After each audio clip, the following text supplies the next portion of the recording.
everybody. Hey, I'm here just to tell you my quick recipe on how to make a chuck roast. Long time ago, I used to be able to get chuck roast for about $1.25 a pound. I got a good deal on a chuck roast, so I got a 2.5 pound chuck roast, and as you can see, it's done.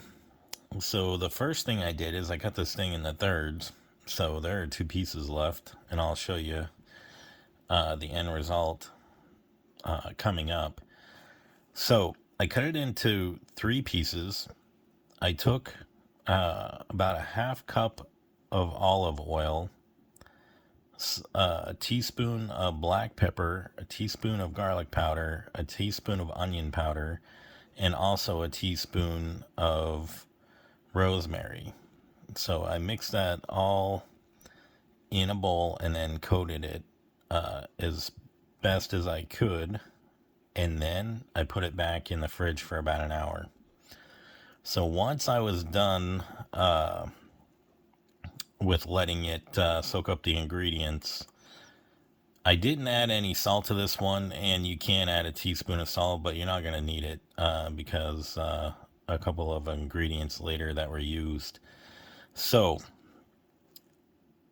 after I took it out, I let it sit on the counter for about 20 minutes to get room temperature. And then I got 32 ounces of beef broth, and you can use vegetable or bone broth if you want. But I used beef broth for another purpose, and I can share that video with you too. But so I went ahead and filled this pan with 32 ounces of beef broth and got that ready.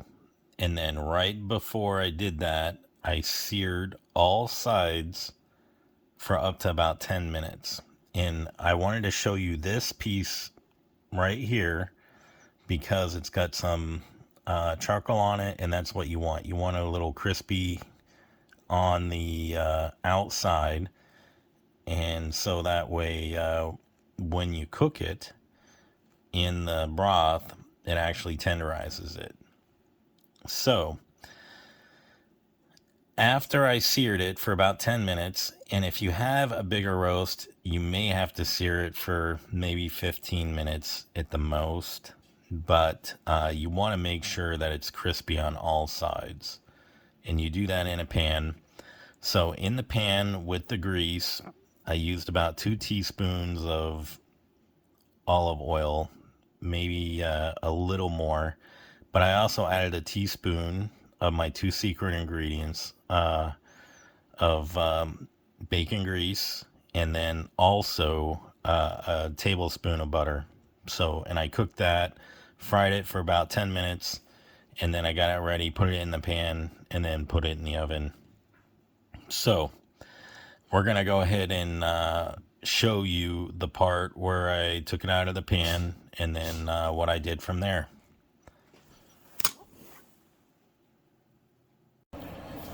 Okay, it's been exactly 3 hours, so we're going to go ahead and put our meat off to the side, and we're going to let it cool for about 15 minutes, and then we're going to go ahead and shred it and eat it. And then I am going to go ahead and salvage this broth and make a gravy. So I'll actually post that video of the gravy for you. So we're going to go ahead and let this cool and then come back to it.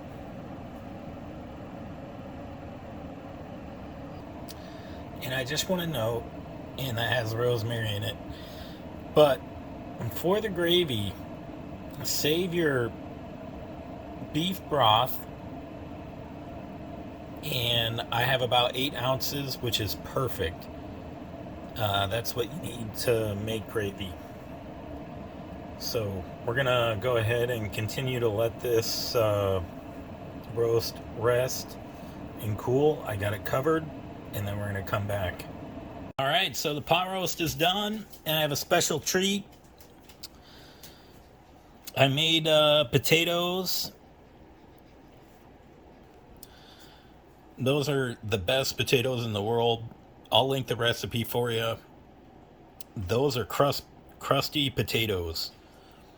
So this is our chuck roast, easily pulled apart. I also made some gravy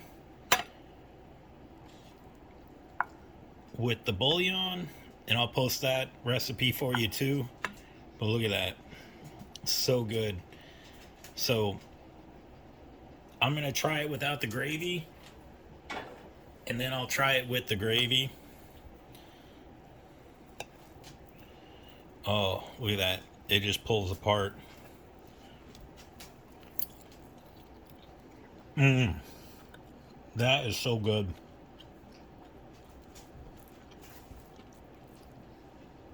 That is amazing. This cut is a cheap cut of meat to make. If you know how to make it, it's just as good as anything else.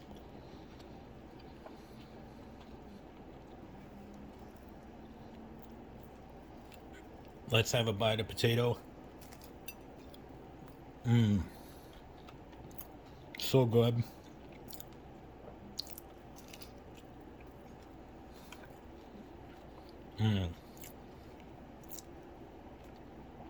So there you have it, folks.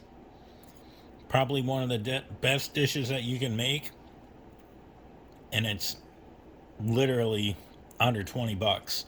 And I'll post all the videos for you. Make sure to like and subscribe so I can keep making these videos for you. And share these videos. Tell your friends, your family, even your worst enemies, because they won't be your worst enemies any longer. They'll be cooking you these meals. They'll be thanking you so much. Thank you very much, everyone.